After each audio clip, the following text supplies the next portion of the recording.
네. 안녕하십니까, 골통의사 윤재호입니다. 오늘은 알고 보면 쉽게 조절할 수 있다, 손통증 치료법에 대해서 말씀드리겠습니다. 우리가 관절염 하면 딱 떠오르는 게 무릎이잖아요. 무릎. 근데 무릎에 이어서 두 번째로 많은 게 어딜 것 같아요? 어깨, 목, 허리, 손입니다. 손. 왜? 손은 많이 쓰잖아요. 계속 사부작 쓰잖아요. 그렇기 때문에 많을 수밖에 없습니다. 그래서 정말 이 손병 중에서 대표적인 것만 제가 한번 말씀을 드려보도록 할게요. 첫 번째, 손 마디마디가 다 아파요. 이게 뭔가요? 퇴행성 관절염 같죠? 마디마디가 마디 다 아픈 거예요. 처음에는 통증이 와요. 그러면 얘가 좀 슬슬 아프다가 이제 붓기 시작하죠. 그래서 이제 좀 물이 찬 것처럼 뻑뻑하고 좀 불편해요. 보통 이렇게 표현을 하다가 진행이 되면 변형이 온 것처럼 이렇게 튀어나온다고 보통 많이들 하세요. 이렇게 뭐가 좀 튀어나와서 딱딱하게 있는데 그렇게 나오는 결절들이 보통 있거나 아니면 물주머니가 손가락 이 마디 사이에 잡히신다는 분들 가끔 있어요. 무릎에도 관절염이 심하면 물이 차잖아요. 그런 것처럼 손가락에도 관절염이 심하면 물이 찬다고 생각하시면 돼요. 그럼 막 이제 집에서 그런 걸 막 따시거든요. 물주머니 생겼다고 막 바늘로 따고 안 됩니다. 염증이 들어가게 되면 굉장히 심각해지니까 병원에 가서 관절염 치료를 하는 것을 추천을 드립니다. 그러면 우리가 항상 퇴행성 관절염하고 같이 항상 비교되는 게 또 한 가지 있죠. 류마티스 관절염. 그쵸? 아니, 류마티스 관절염도 마디가 다 아프지 않아요? 맞아요. 그러니까 이게 은근히 구별이 쉽지 않아요. 그래서 진단이 늦어지는 경우가 꽤 많아요. 당연히 진단이 늦어지게 되면 치료도 늦어지게 되는 거죠. 최근에 40대 된 여자분이 오셨는데 마디마디가 아프다는 거예요. 근데 본인은 그냥 나도 이게 젊은데 뭐 이게 크게 문제가 되겠냐라고 해서 손을 많이 써서 그러나 보지라고 생각을 해가지고 방치를 했다가 피검사를 했는데 류마티스 관절염이 진단이 되신 분이 있어요. 그도 그럴 것이 예전에는 류마티스 관절염 하면은 진단 기준 자체가 벌써 되게 모호했어요. 내가 이게 맞는 건가 긴가민가 하기 때문에 진단이 좀 애매했어요. 초기에 진단하기가.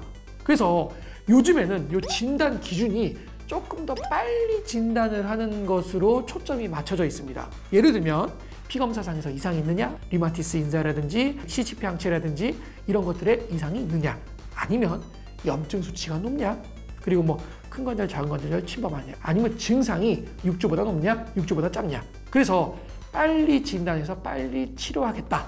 이걸로 개념이 바뀌어가고 있는 상태입니다. 그러면 사람들이 생각하죠. 좀 더 늦게 치료하면 큰일 나요. 또 물어보실 거 아니에요. 그렇죠?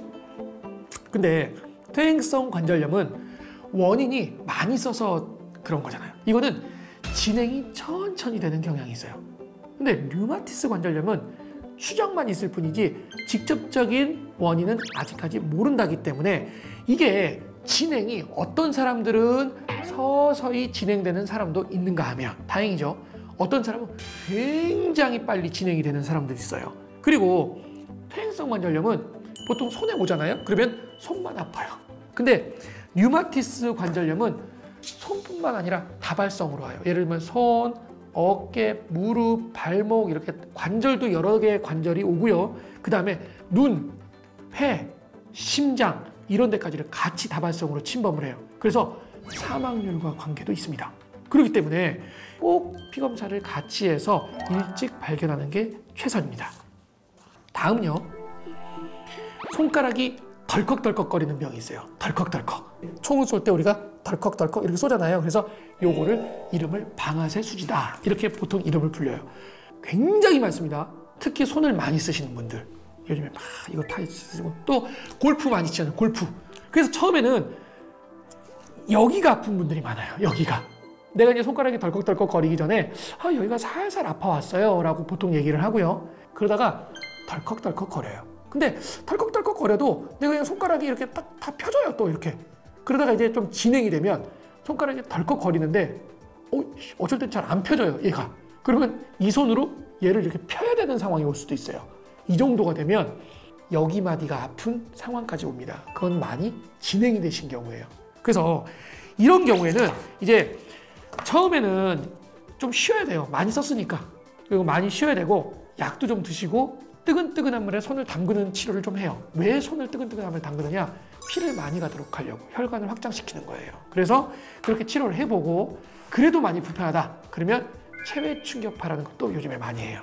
여기 충격파, 초음파 파장을 줘서 피를 많이 가도록 혈관을 많이 만들어주는 치료인데, 제가 이 치료에 대해서는 나중에 제가 기회가 되면 한번 설명을 자세히 한번 드릴게요. 그리고 주사 치료를 해요. 뭐 스테로이드 같은 건 뭐 뼈주사 이런 것도 옛날에 많이 났는데, 그런 거는 조금 좋은 주사는 아니니까 그 DNA 주사 같은 거, 그런 것들을 여기다 많이 줬죠. 그래도 효과가 없어요. 그러면 수술적인 치료를 해요. 요만큼 열어서 거기 띠가 있잖아요. 그 띠를 이렇게 툭 터버리면 돼요. 정말 간단하거든요. 한 10분, 20분이면 끝나니까. 근데 그거는 의사 선생님이 간단한 거고, 환자 입장에서는 아우 그래도 그거 마취해가지고 수술해야 되잖아요. 무섭죠. 그래서 요즘에는 뭐든지 다 그냥 아무리 간단하더라도 보존적인 치료를 먼저 하는 경향이 있어서 한번 그거는 한번 그렇게 치료를 해보시면 많이 호전을 보실 거니까 그렇게 알고 계시면 될 것 같아요. 다음에는요, 여기에 문제가 생겼잖아요. 그게 아니라 이제 여기에 문제가 생기는 경우가 있어요. 이거 많이 옵니다. 이게 이름이 득괴르뱅병이라고 그래요. 뭐요? 항상 그래요.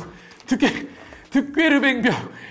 그러면 진짜 거의 100이면 99명이 뭐요? 이렇게 물어봐요. 득괴르뱅병이라고 하는데, 이 병을 처음 발견한 의사 이름이에요. 이거는 뭐냐면 엄지손가락을 이렇게 펴주는 인대가 이렇게 지나가는데, 그 인대를 여기서 싸고 있는 막이 있어요. 그 막이 염증이 생겨가지고 마찬가지로 여기가 아픈 거예요. 근데 이게 남자보다 여자가 되게 많고요. 30대에서 50대 여자에서 되게 많고요. 특히 임신하신 분들, 임신 말기, 또 수유하시는 분들 엄청 많이 옵니다. 그리고 만약에 이제 요거를 내가 그 병이 있는지 알려보려면 뭐 병원 굳이 안 가도 되고요. 이렇게 손을 이렇게 쥐어요. 엄지손가락을 이렇게 쥐는 게 아니라 손을 이렇게 쥐는 다음에 얘를 이렇게 당겨요. 이렇게 당겼는데, 만약에 내가 이렇게 당겼는데 여기가 막 찢어지는 통증이 온다 그러면 치료하십시오. 네, 그거는 약간 소인이 있습니다. 네, 그래서 그거를 확인해 보셔야 되고, 제가 몇 가지 병에 대해서 방금 말씀을 드렸어요. 정말 많이 오는 병만 순서대로 뽑은 거거든요. 근데 결론은 뭐냐면요, 내가 손이 불편해요. 손에 뭐 어디가 불편한지 잘 모르겠어요. 근데 불편하면 기본적으로 처음 해볼 수 있는 건 뜨끈뜨끈한 물에 손 담그는 걸 하세요. 딱 손을 넣었을 때 뜨끈뜨끈하네 정도가 되는 그런 물에다가 아침 저녁으로 10분씩 손을 담그는 걸 하십시오. 그러면 웬만한 손이 불편하신 거는 보통 많이 좋아집니다. 그리고요, 그래도 아프시면 병원 가시면 돼요. 그렇게 하시고요. 또 하나, 여러 개의 마디가 아프시면 피 검사를 꼭 해라. 이거 아까 전에 제가 말씀드렸던 거, 이거를 명심하시고 이것만 기억하시면 될 것 같습니다. 여러분들이 이거 듣고 나서도 좀 궁금하신 게 있다 그러면 댓글로 남겨주시면 제가 친절하게 시간이 되는 대로 설명을 드리도록 하겠습니다. 지금까지 골통의사 윤재우였습니다. 감사합니다. 이 영상이 도움이 되셨다면 구독, 좋아요, 알림 설정 부탁드릴게요.